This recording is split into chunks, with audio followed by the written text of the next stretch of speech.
Good afternoon, everyone. It is January 14th of 2022. And, before we begin, we recognize that the start of the year across the market, but in particular growth assets, has obviously been a very weak start. And so we're going to address a lot of those factors today. And the other thing we definitely want to circle back on and focus on again is the two rotations that we made in 2021. We know that it's given investors some angst. Why? Because we rotated out of technology, we rotated into energy and financials, and certainly we have and continue to have a good long-term picture for those stocks, but then rotated back into technology in November. So that can be confusing and certainly give angst to a lot of people as to, why is this happening? So I want to go over that with everyone today. And rest assured that the reason why we're doing it is really about the long-term picture. It's about favorite companies with high growth records and obviously high growth projections in the future that are suddenly available at deep discounted prices. So we're going to go through all of that today. I think the steps that we have taken here over the last 3 weeks, while definitely early on the sales and energy, I won't lie, like we are kicking ourselves on that. If the timing was perfect, we'd be selling energy now, not 2 weeks ago. But rest assured that decision to sell energy would still be happening. And a lot of the times we are early in terms of our sells or buys, or late on our sells or buys by a few weeks. We never really get the timing perfect, and no one does. And if you do, you're generally lucky. So when we're making a decision, we're really trying to say for 2022, what's the best shot that we can give clients to outperform the market over that calendar year. And the other big thing and commitment that I want to make before we go into the presentation is you're very, very unlikely to see any more rotations for the remainder of 2022. If the market or the business cycle were to come to an end, we certainly will raise cash, but the companies that we own expect to see those over the long term. Now we'll make small changes here or there as we polish the portfolio, but we're back to our 2019 and 2020 playbook, all going all the way back to 2016, and we're going to speak to that today. So without further ado, let's get into the presentation. So I'm going to go ahead and, like I do every week, I'm going to share my slides. And we call today the growth carnage. And certainly the last 2 weeks have been have been painful if you pay attention to the short-term game results. But for us, we are really trying to, at the end of the day, generate long-term returns. And so in 2021, we were down 10%. That's not acceptable. In 2022, and remember, we're just 2 or 3 weeks into the year, we're really trying to say at the end of this year, how can we post very attractive returns for our clients? And we're taking the tough steps now and not at the middle of the year or toward the end of the year to really make this year a true success. Now, we've seen a huge divergence between growth and value stocks, and we actually think this is a generational moment. It's very rare that we can buy some of our favorite long-term secular growth names at such massive discounts. When we started this strategy back in 2017, the year of 2016 actually gave us that opportunity. We had a big correction in growth stocks, and we were able to get in at pretty good prices when we started and we launched the strategy. So part of it, obviously good timing. Now we're getting that moment again. And that's really, the center of this presentation is understanding that, listen, at the end of the day, energy is great and financials are great, but what's even better is if you can get companies that are growing 20, 30, 40% per year on the top and bottom line at prices that are 50, 60, 70% off their 52-week highs, which is really what's kind of spurred the action here over the last month. So we're going to discuss those portfolio rotations and the game plan for 2022. The evidence does continue to build that inflation growth has peaked. We saw it in those retail sales numbers this morning, terrible retail sales numbers. Now, part of it was because of Omicron, and that'll come back. But overall, the consistency in the data across the board has been that inflation is starting to ebb out and growth is starting to pull back. And of course, just talking about the importance of staking shares in good companies. So 2021, just a real quick reminder from our presentation last week, in March of 2021, we started that rotation out of technology and just growth names in general, right? So that wouldn't include just tech, but consumer growth and other areas of growth as well, fintech growth, et cetera. The issue, though, is they became really expensive, and we wanted to do what we could to protect as much of the gains as we could for 2000 that we earned in the 2 prior years. And if we look at funds like ARK that are down over 50% from their highs, I think we did a fairly decent job of protecting those gains. Where we really got hit was in this middle section when we rotated into energy and financials right as that Delta variant hit. And in fact, almost all of the underperformance that we incurred in 2021 took place between the months of March through to mid-August. From mid-August to the end of the year, we actually outperformed the market. It was really that rotation into energy and financials as energy got a 20% correction because of the Delta variant that really hurt us. But more importantly, what about now? What about today? And what about tomorrow? We rotated back into growth names in really the month of December. Why? Tech hit 52-week lows across the board, right? Not all of them, but a good chunk of technology companies hit 52-week lows. That gave us a chance to go back to our bread and butter, what we're really, really good at, which is focusing on long-term secular growth names. And we got them at very discounted prices. Now, have some of them continued to go lower? Yes, they have. And you know what? Again, our timing is never perfect, but I think a year from now, we look back and say, you know what, were the returns of excess of the market by a large amount? I think that answer will be yes. And I think it'll be because of these rotations that we made. Now, in the first 9 days here of the S&P 500, it's been a very painful experience across the board, with the exception, of course, of energy. Outside of that, it's been a painful start to the year. Regardless if you own FANG, Facebook, Apple, Netflix, Google, or some of the growth names that we own, it's been a painful 2 weeks. And we definitely empathize with that. I see it in my own personal portfolio. But it also reminds us a lot of the beginning of 2016. 2016 was a very painful first half of January. The market went down almost unabated for 14 straight days. And I remember we had a lot of people in our old office that were like, well, there's no way that this can recover. And sure enough, is when you start to think that we get these bottoms that start to form. And we think that this is no different. This is just stomaching the new Fed rate regime, a slowing growth environment that's going to come as a result of that. So as we exit this transition in Federal Reserve policy, where do we want to be? You know, where are the companies that are going to grow in a low growth environment? And I think that's going to be the exit policy as we get out of the first couple of months here. So we see that first swoop and then that recovery. Now, generally speaking, in this type of environment, technology, consumer discretionary, energy, and financials have done fairly well. For us, we're focusing on the top two here, not the bottom two. Why is that? Because we actually think right now, with growth slowing and how overbought oil and energy stocks are, that this actually represents a negative forward return over the next 3 to 6 months. So we want to be careful right there. Now, what is the plan for 2022?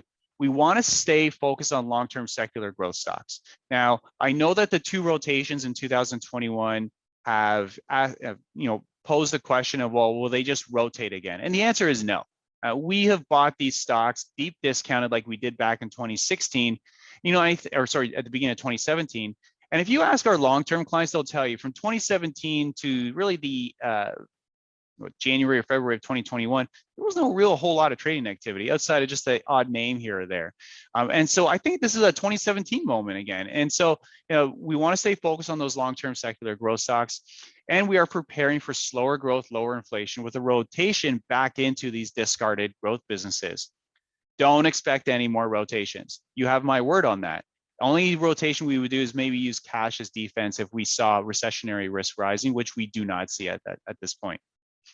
So The next slide is really about understanding what were the spring sales that we made across the top holdings of our portfolio, and then looking at the recent purchases that we've made.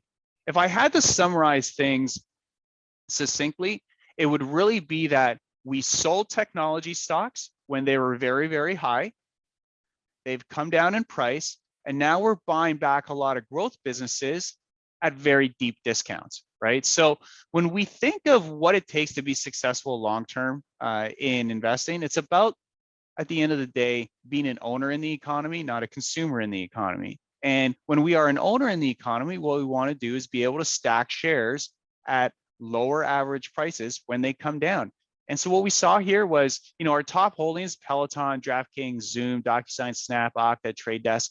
When we sold those, they've gone down, since we sold them, they've gone down 68%, 54%, 51%, 35%, 27%, et cetera. The only one that went up was Trade Desk, a great business. We actually own it today. Now, why am I showing this? It's because, yes, we were down 10% last year, but there was a deeper risk in the market, and we could have been down even more. And so I'm really glad that we did sell these companies, but what we didn't expect is that things would go down so fast. And that gave us the opportunity to go in and enter into a lot of blue chip software stocks, unified communication companies such as Zoom, at massive discounts relative to their 52-week high. So we see here some of the recent purchases that we've made in the portfolio: Zoom, Snowflake, Twilio, Restoration Hardware, Etsy, Enphase, PayPal. The percentage they're down from the 52-week high: 71%, 32%, 50%, 45%, 50%, 41%. Then we look at, okay, well, what are their projected 2022 sales growth rates? 17%, 67%, 32%, 10%, plus 20%, plus 42%. And you see that playing out on operating income. The only weird number here is this 100% plus on Snowflake, just because they're going from negative EBITDA to positive EBITDA. But overall, very attractive growth rates. These companies have come down significantly in price. They have come down a little bit more after we bought them, and we recognize that. But going out a year from now, I think this is going to help our clients make a lot of money. Now, again, we can't guarantee that. We don't know when the bottom will be, whether it'll be tomorrow or not tomorrow, but Tuesday of next week when the market reopens, 2 hours from now after we record this, or a week from now.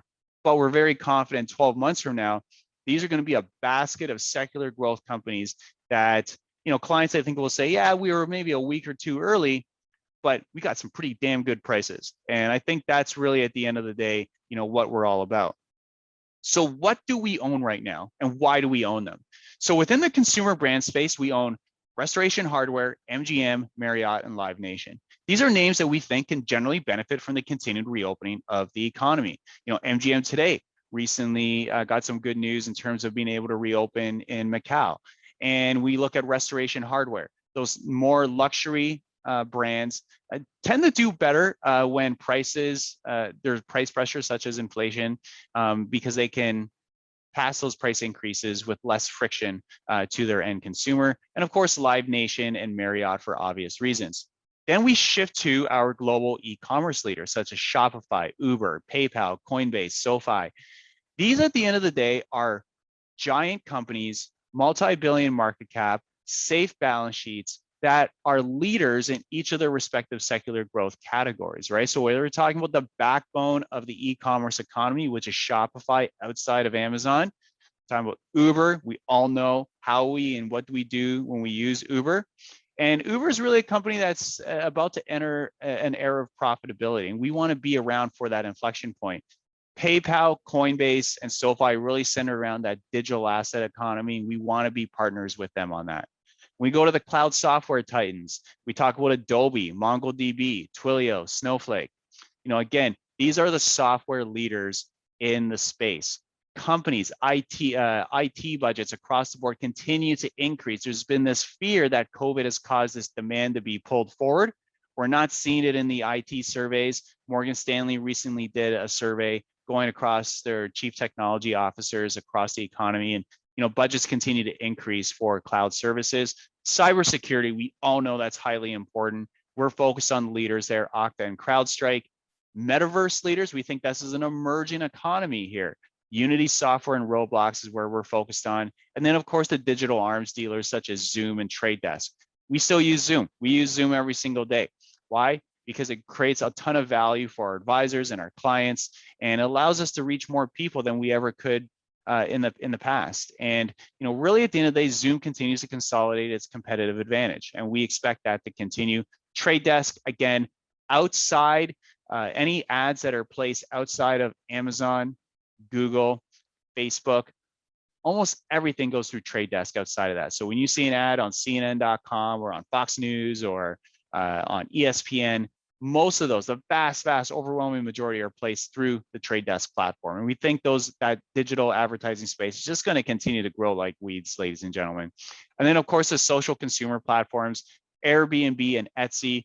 I would say we actually are in the process of trimming down that DraftKings position, but Airbnb and Etsy, again, two giant platforms. If we look at Airbnb, we expect this to be a company that's going to grow like weeds just over the next 5 or 6 years. And it's a monopoly. We like to invest in platform-based monopolies. And the same with Etsy in the consumer social media space. So the main questions at hand: what causes these stocks to bottom? What is the velocity of the recovery? And was the pandemic growth real? And so what really is going to cause these stocks to bottom at the end of the day is the realization that earnings revisions continue to move upward. It was not a demand pull forward through the pandemic. And what we see here, these are the earnings revisions of growth stocks versus value stocks. And we see here, after a bottoming out, we've actually started the surge upward and to the right. That's something we want to see on a quantitative basis. But more macro-wise, what gets these stocks to bottom is this real realization that inflation and growth starts to peak out in 2022. That seems odd that certain stocks would bottom and move up as the economy is slowing. But what happens is, as bond yields fall, as economic growth slows down, cyclical stocks tend to dramatically underperform in that type of environment, because they have a high operating leverage. And when earnings come down with high operating leverage, you see earnings power shrink dramatically, which is one of the reasons why we've moved out of commodity stocks and we've moved out of cyclical stocks. Secular growth tends to do well in this environment. We want to find stocks that can grow in a low growth environment. So we place a premium on their valuations. So what's happening with inflation? We saw this week, I think the most important report was actually the Chinese PPI data that came out over, I think it was on Monday. And what we saw here was a dramatic turn lower in Chinese PPI. Why is that important? Go throughout your house and find just random stuff. Where is it made? Whether we like it or not, I know it's a hot button issue, it's usually made in China. So when we're trying to understand inflationary trends or deflationary trends in the US economy, we want to go all the way upstream to where the stuff is made. So we start with China. We then go down toward the US warehouses, and then finally feeds its way to the US consumer. It's usually about a 3 to 6 month lag. This started happening in November, and it's accelerated in December because this data is reported 1 month prior. And we started to see it play out here in the US as well. Biggest PPI month over month drop in over a year. So PPI, Producer Price Index, is basically your upstream inflation in the US. In other words, when you are manufacturing goods, you got to source those supplies from someone up the supply chain. What are those prices being paid? Well, they're coming down. Big drop in terms of that month over month number that we've seen in over a year. Then we look at rental inflation. I mean, this would shock a lot of people to see that rental inflation has actually turned negative. So we have rental inflation turning negative. We have rent prices in general starting to top out. Again, a big component of future CPI indices. So what we want to say is, what are those prints that we're likely to see in the month of March, April, and May? And we think that we continue to see that deceleration coincided with a growth slowdown in the US economy. And then, of course, the ISM supplier delivery times have come down dramatically. So we're seeing an easing in that supply chain bottlenecking. And then ISM prices paid, again, on the manufacturing side of the economy, continue to fall. So what was the other big report? The US retail sales report here on Friday. So consumer/services, about 71% of US GDP, probably a little bit higher than that, actually. So Lower US spending equals lower GDP growth. Sell cyclicals, buy secular stocks, secular growth stocks. Bottom line, that's the blueprint that we're looking at. Now, does this blueprint say Tuesday is going to be the bottom or that Wednesday is going to be the top in energy? No, it doesn't. It gives us a broad framework to think about the year ahead. And so for us, we prefer to be careful than perfect. And sometimes that results in some underperformance over a couple week time period. And that's certainly been the case here the first couple of weeks of the year. When we also look at the economic surprise index, so what is Wall Street looking for in terms of these economic reports, and where do the reports actually come in at?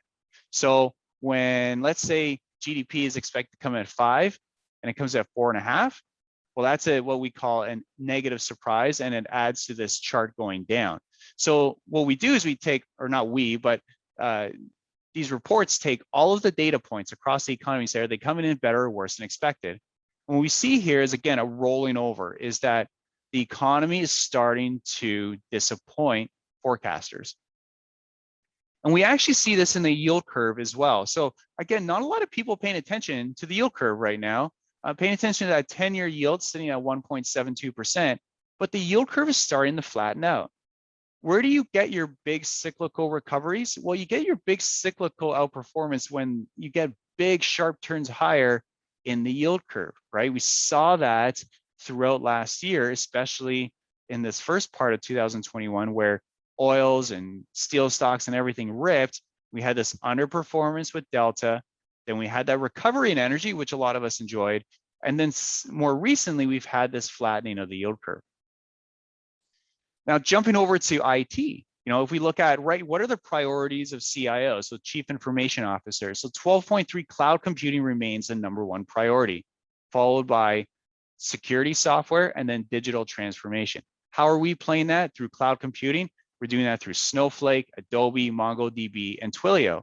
Through security software, we're doing that through the leaders of Okta and CrowdStrike. And then finally, of course, looking at oil. Oil's become very, very overbought here on the relative strength index indicator. Now, it's a good overbought. It's been a vote of confidence, but given the backdrop of what we see in the macro right now, this is where we want to be really careful. And of course, the other thing that kind of makes it a little bit queasy is the Barrons cover here. So the Barrons cover going in all in on commodities. The last time they did that was in 2015, and the last few years following were not great for commodities. So we always want to be careful when things start to reach the front page of these magazines. So listen, the bottom line message is we expect January to remain volatile. And all of that said, we think that the volatility will start to subside toward the end of the month, and that the rest of 2022 will be a lot easier. And I think we'll offer decent rewards to those who are patient. So bottom line is we're buying back stocks that we sold last year at much lower prices. So we sold them at high prices, we're buying them back at lower prices in businesses that we really, really, really love. Two, I think the worst thing that we can do now is try to chase performance in the value part of the stock market. That's where everyone is. We were actually talking about this as a team, and we going in yesterday, Wells Fargo, I think, was up 18% year to date. And sure enough, a lot of these stocks disappointed on earnings. And you see that those bank stocks trading down 3-4% today. So we want to be careful with that. And then moderating growth may help investors realize value in a lot of these beaten up areas of the market. So that's our game plan for 2022. Do not expect any more vicious rotations or anything like that. We're committed to obviously making sure that everyone is bought into this game plan. If anyone has any questions, certainly feel free to reach out, contact us, walk through things, walk through your concerns. We know the performance has started off weak, but we actually think 2022 is going to be a great year. And with that said, have a great long weekend for those who have Monday off, and we'll speak again next week. Thank you again and have a great weekend.